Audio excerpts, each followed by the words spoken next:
Jack Frimston, with your face like my nana's towels. Crusty or cozy? You know, they're cozy. I know you, Nana. Very well. Mr. Thompson, how are you? I'm doing very well. It's been what we like to call a bank holiday weekend, but what they Mm-hmm. call in other parts of the world, why the fuck aren't you working? Yeah, one of my favourite phrases. So today, Jack, I wanted to bring up a little topic, okay? And look, people have tried to sell to us in terms of the decision making in our business. You might persuade me, you might persuade Jack. You're not persuading Ben. You No. might persuade Ben. You might persuade Jack, but you're not persuading me. We're a little company. We've got complex decision makers. And let me tell you something. The complexities that we have are also called mental illness. Very good, very good. Yeah, I Thank like you. that. That was a beautiful setup.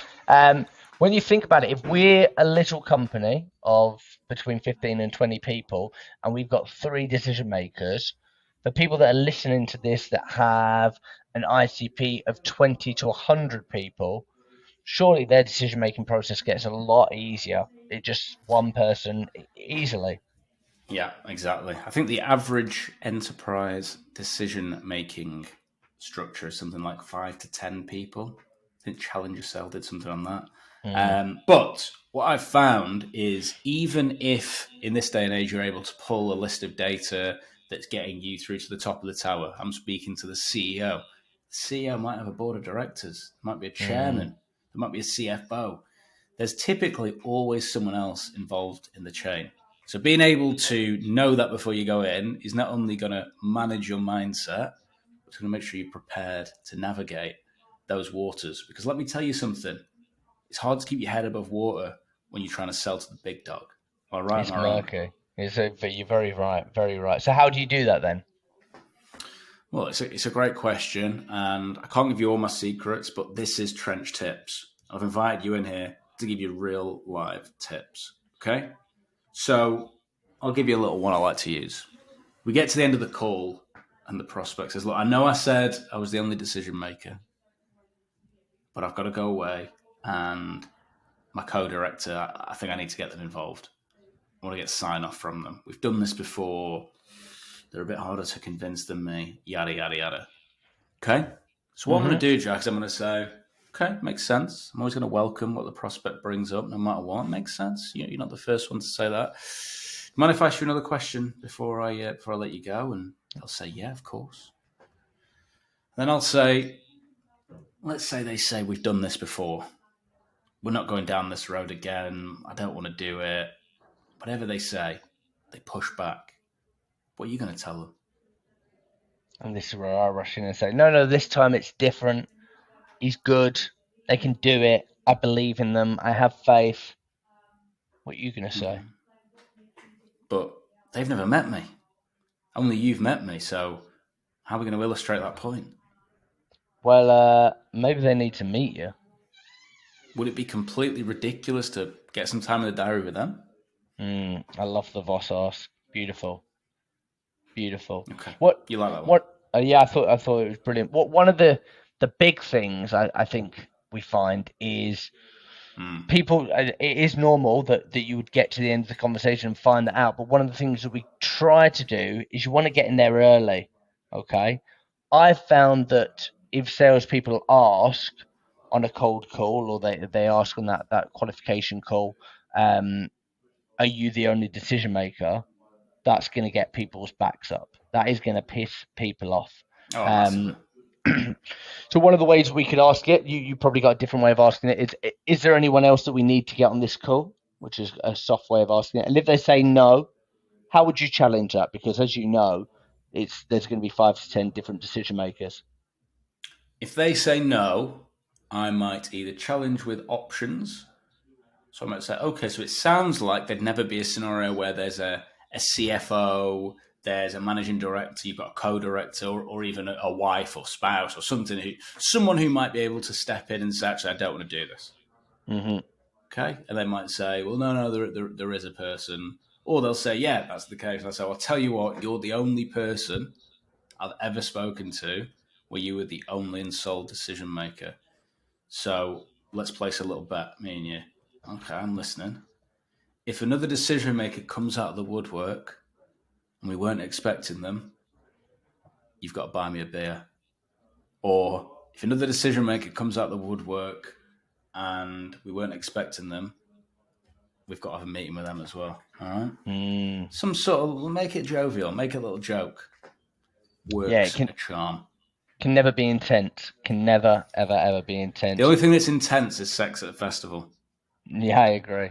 But have you found that before, that salespeople could be confrontational when it comes to decision makers? Yeah, and I think sometimes some of the stuff that I suggest, and maybe even you suggest as well, I know you're the nice one. I don't trust you, but people seem to. Some of the stuff that is suggested by me, if it's written down, it's like, oh, I could never say that. Of course you could.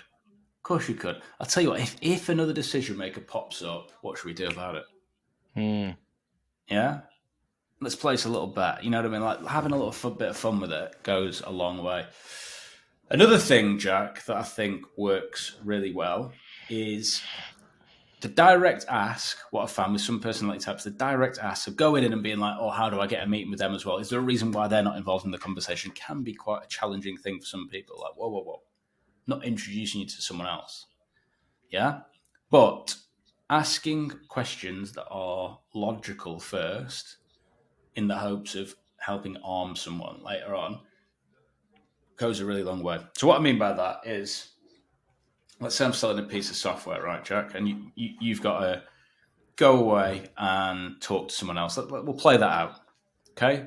So tell me you liked it, and then tell me you've got to go away and speak to someone else. I really liked it, but I've got this very controlling business partner that I need to go away and speak to. Yeah. You're not talking about me, you're talking about the other one. Yeah.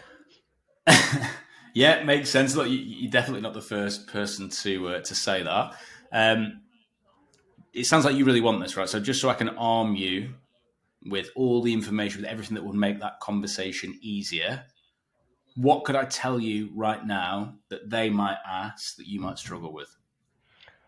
The get out clause, maybe. Okay, and let's say they say, "What's the get out clause?" What would you tell me? I'd say, well, no, we've spoken about it. It's a 6-month commitment. There is no get out clause. Okay, and we've got like 20 to 30 different integrations. They ask about those different integrations because there's some stuff on the roadmap you weren't aware of. What would you tell them there? I'd say you'll have to ask Zach for that one. Okay, and let's say they say, if you worked with any of the companies that are like us, and can you give me the case studies, how long it took, the implementation, all those types of things, what would you say then? I wouldn't know that one, sadly. Okay, can I make a really ridiculous suggestion? Yeah, go on. Well, it sounds to me like rather than Chinese whispers making your life difficult, you've got to go away, then come back to me, it might be worth just rolling our sleeves up for 15 minutes, grabbing a bit of time in the diary. If at the end of that, you're both not completely sold, 9 times out of 10, that's a no anyway, but at least we haven't wasted too much of your time.